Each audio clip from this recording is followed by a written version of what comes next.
What's going on, nation, and welcome back to another episode of the Highland Scotties Sports Talk here. As today we're taking a little bit of a look at our recruiting this season. Now, normally I don't get into recruiting too much until we, actually got some players that we were going to be signing and stuff like that. Because this recruiting system is a little different. If you remember from last season, I waited till almost towards the end of the season to kind of talk about recruiting because it's different. I like the recruiting system in this. There's some things I like better than it was in NCAA 14.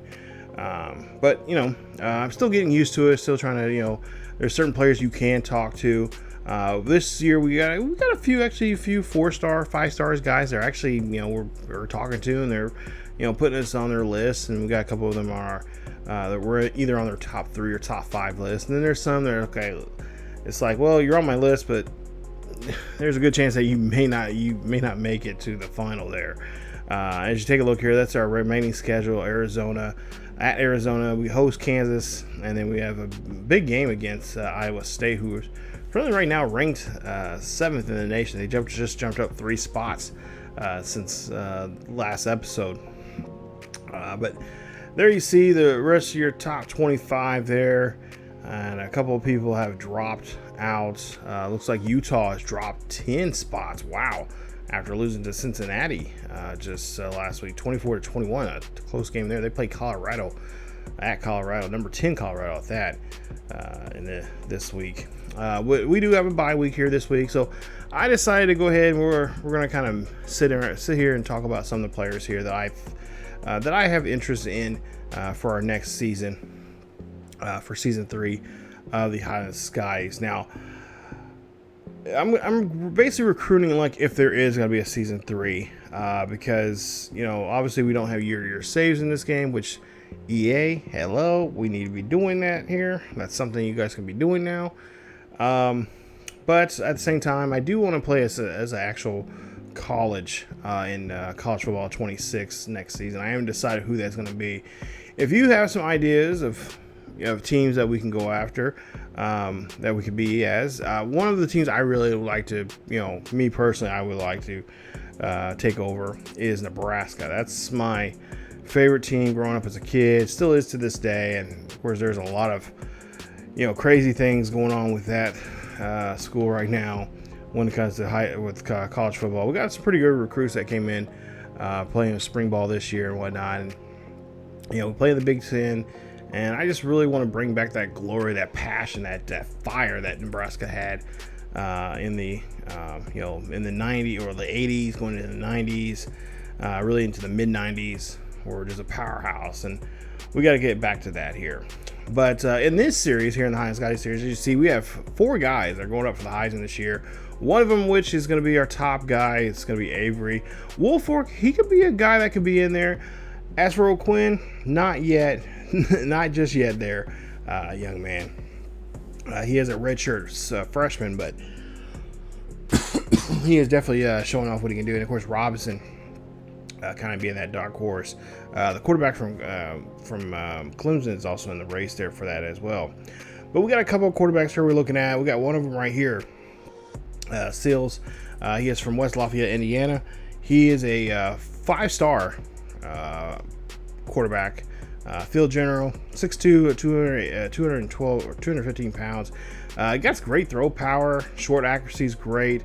His awareness is great, and we're getting really close to signing him. McLaughlin, there you see, he's another one. He is from New Jersey, 6'1", 214 pounds. He's an improviser quarterback, 4-star guy. He's nationally, he's like 345th or something like that. But he was back here in week 6. That was the Liberty game, and he is. He is a bit of a bust. He is going to be a project we have to work with.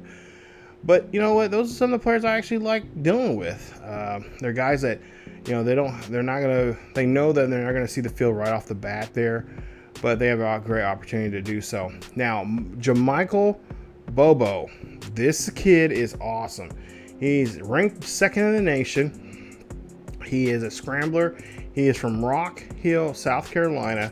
He's an athlete, and he has some pretty damn good numbers there.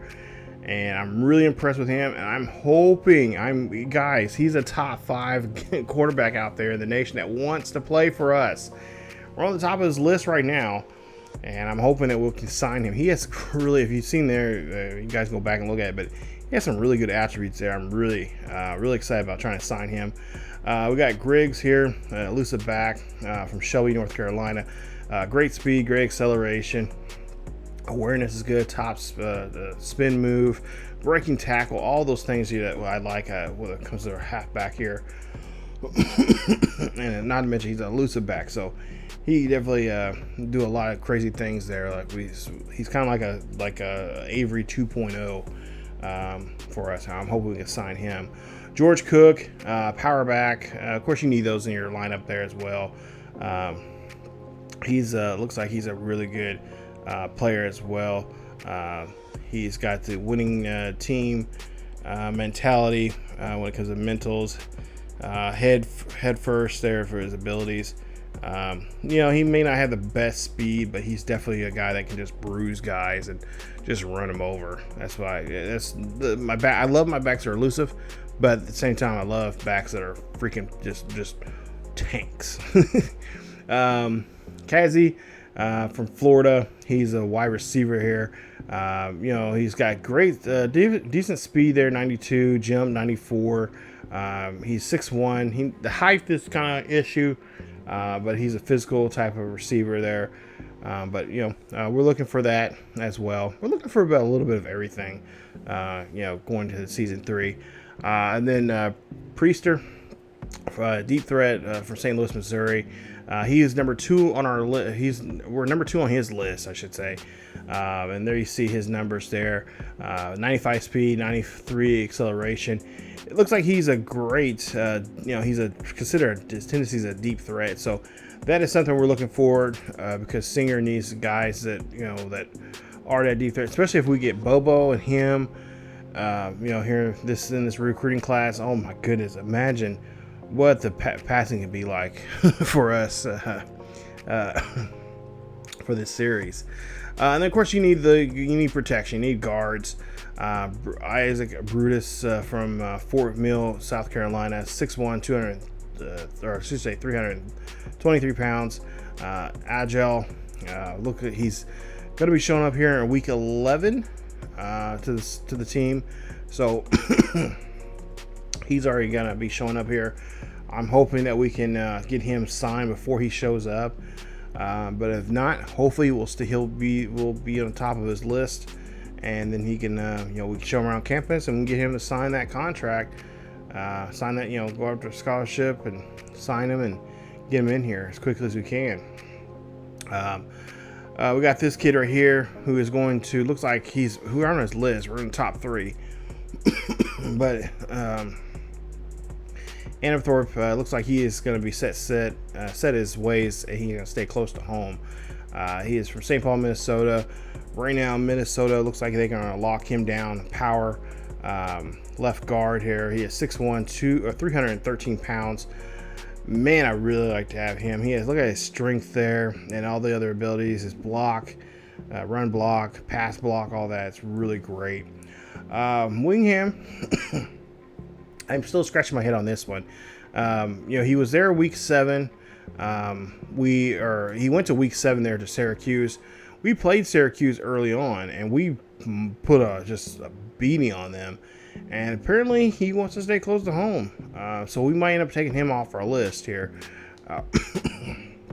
But we are second until he commits and says that he's going to go to Syracuse. We're going to keep him on the list, but looks like he wants to stay close to home. He's from Westchester, Pennsylvania, so he's not far. He's only probably a couple of hours away from Syracuse, New York. But nonetheless, he wants to stay close around the Great Lakes area. So we might end up missing out on him. LeBourne, there you see from Blue Springs, Missouri. He's another one that Minnesota's taken from us. Missouri's ahead of us. So we're 3rd there on that list. We're trying to lock down a time for him to come in. But so far, all the ones I've looked at here, he's already got booked up. So unfortunately, we may not be able to sign him either, as he is a local kid for us. A right guard, 4-star kid. But it is what it is, and you can only do what you can do. Ruffin from South Carolina, he's looking at his list right now, but he is supposed to be showing up to us here in week 9. That is the Kansas game, so we definitely I'm hoping we can hold on to him for at least another week leading up to that Kansas game. Hopefully get a good win against Kansas and we can get him signed. There's a couple guys that I think by the time we get done with, I'm hoping that we can be very impressive with the Arizona game. We can get a lot of these guys signed, but if not, I'm really hoping that the Kansas game will be the week where we just start getting commits, just committing to us and want to sign with us there. So we're gonna try to do our best to get him as well. Isaac Coker, we're actually so close to signing him. He was here in week 6. He was there for that Liberty game. He enjoyed his stay. We showed him around campus and whatnot. He is from Virginia. Speed rusher, right in, 6'5", 275 pounds. We are so close again. I feel like this could be the week that we could finally say we've got our first signing of the season here. Yoon from California, he's a pass coverage guy, 4-star kid there, 6'2", 216 pounds. He was here in week 5, and we're just trying to see where, we're trying to iron out some last minute stuff for the scholarship and whatnot. But I feel like we're really close to getting him signed as well. Colorado's deep far second, and then LSU is there in third. But there you see zone coverage. He got good speed for his size. And of course, his pursuits are really nice, and acceleration is even better. Tackling, he knows how to tackle, so that's always good. But of course, we got to work on his, obviously man. But zone, obviously middle linebacker, he's gonna have to fly around the field there for us. So, Adeyala Bajo, I think that's how you say that. I could be wrong, probably am wrong. But he's from Lakeland, Florida, and he is an outside linebacker there. And there you see his numbers as well. Another kid that we're going to we're really trying to throw everything at here. If we don't get him this week here, then that's pretty much it. This week is probably the last chance of getting him signed. If I feel like if he sticks around another week here, he'll probably, if he sticks around another week, that means he's closer to getting them. But I don't know, just the way how we've been going after him, and it's just not been doing a too good of a job. West Virginia is the second place there with Childs, the young man, athletic type run stopper. So I'm looking at an edge rusher of some sort from Pennsylvania, 6'1", 228 pounds. Look at his numbers there. Great acceleration, good speed, great speed there, and even decent strength there from him. And then Worcestershire, there you see zone Tennessee there for him, a corner. And there you see we're in second place there with him. Looks like we could be falling out of this one here, as Maryland is probably going to snag him there here in this probably after this week here. And it really sucks because we don't have a game at all. And I was trying my best to get these guys in before, really try to get a couple guys in during, one of the conference games or non-conference games, and then try to get them into the first conference game, or at least within the first 3 conference games at home. But with the scheduling and stuff like that we have, it's just like, oh boy, this is getting difficult. But Bloom, there you see he's a corner as well. He's a slot corner there, and I kind of like his change of direction and some other attributes there that he looks pretty good in. And then another player here, another corner we see from Cincinnati, Ohio. He is very close to. This one was shocking here because For a while there, Ohio State was top of his list. And I'm thinking, oh great, he's gonna go. He's an Ohio guy. He's gonna be a couple hours away from home. But I think that the Liberty game and I think the Virginia Tech game, I think that really pushed him and realizing, hey, I have a chance to be with a new school. They've been doing a lot of good things so far. They've got a good team, and it kind of did a 360. And now we're about to lock down on him and getting him signed there. So which is really nice to see. And then of course there you see some more of just the same players we've seen already here, but looking at their as a athletes here, we got 1, 2, 3, 4, 5 athletes there that we are looking at for this season. So with that being said, I really think, like I said, I'm really trying this new system that we have in this game here. By the sounds of College Football 26, they've added on to it and they made it more user friendly, because I know a lot of people say they had a tough time with it and everything. I don't mind it. It's a nice system. I kind of like the old call. I tell you now, the recruiting system I like I feel like it was really fun. It was really fun. It was really exciting. I think it was NCAA 10.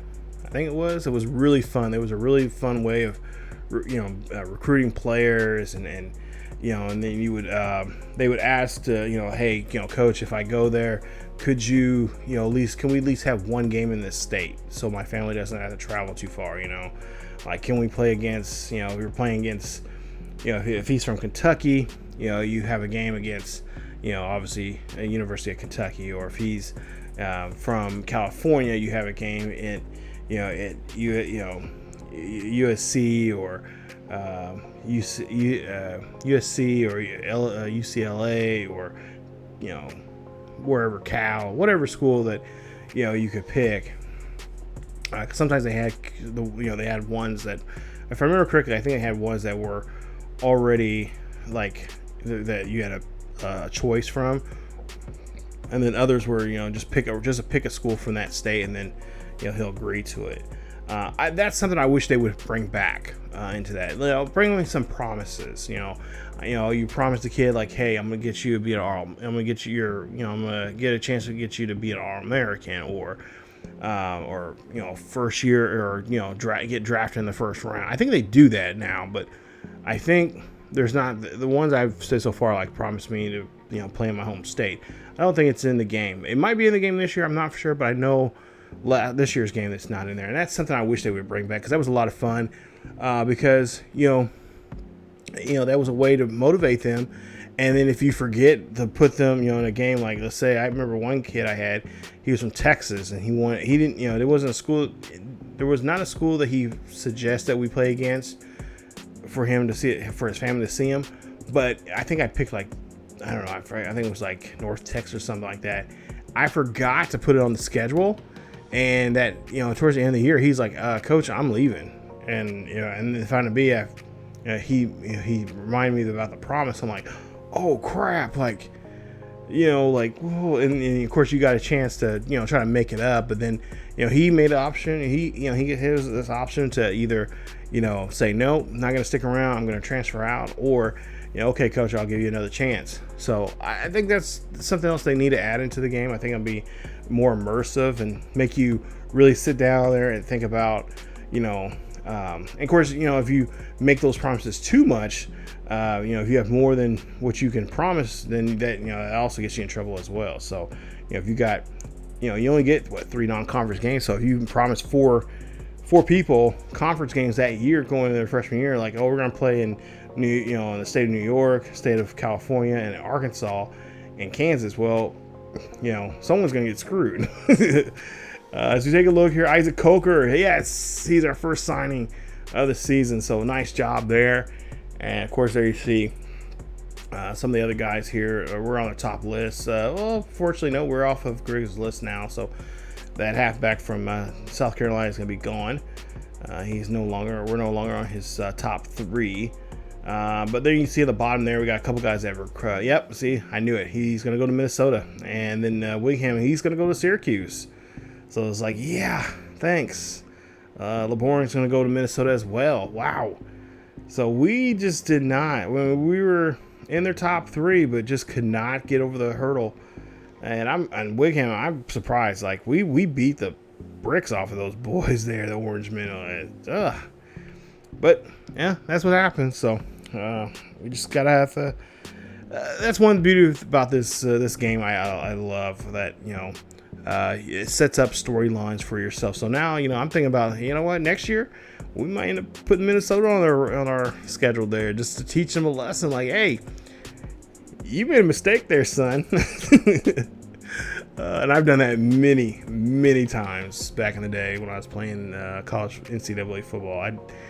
I would beat the bricks. I made sure I beat the bricks off of that team to tell them, hey, you screwed up, son. You went to the wrong school. So, but as we take a look here, getting ready for week 8, we have a nice game, another Big 12 game here. We've been murdering teams here, and I have this on Heisman. I have it on Heisman. I guess I shouldn't be complaining, but the roster or the slider set is from Operation Sports, from Matt 10's slider set that he uses, and maybe I have to go check, see if he's got new roster sets there. Maybe I'm just comfortable with playing the game now here, but hey, I'm having fun. We're doing some things. I'm able to throw in some new players in there as well to see what's going on, but it's been a lot of fun, and we'll see what we do against Arizona. I think last time we played against Arizona was pretty close. So I'm not going to toot my horn too much here because I might jinx myself there. But we're going to go to Arizona, excuse me, and take on them in a nice battle between us and them. Last season, like I said, I want to say it was a close game, and we got, or maybe that was Arizona State. I'm thinking of Arizona State. Never mind, my bad. But yeah, we'll take on Arizona coming up in the next video. That video should be up here in the next day or two. Stay tuned for that and much more here on the channel. But if you guys did enjoy, and of course hopefully you see some recruits that you like, and yeah, hopefully we can get those ones because there's some ones I really enjoyed. And of course I did add some new ones on there that you guys didn't get to see afterwards, because right now we're just recruiting them, trying to get to know them. We're a lot of them are there. We're on their top 3 lists. So we got a good shot here. Actually, a lot of them we're on our top 3 list, and we're number 1. So, I'm not to mention these kids could also decommit. The ones that signed right now, they can decommit because right now they only verbally commit. They can decommit towards the end of the season. So if we do well, win the national championship again or something, they can turn around and say, on second thought, coach, I'm going to go with Highland instead. So. But again, thank you guys so much for watching. Stay tuned for more here on the channel as we get ready for week 8, taking on Arizona. As Arizona right now, currently 3-0 overall, but 0 looks like 3-3 overall, but they're 0-3 in conference play right now. So we'll see if we can cause some more problems there for them for this next game here. It'll be our second Big 12 game of the season. Again, thank you guys so much for watching. Stay tuned for more here on the channel. As always, go Dog Pound. Let's go Highland Scotties. Let's get ready for game day. Taking on Arizona Wildcats. As always, keep yourselves healthy, and I will see you all next time.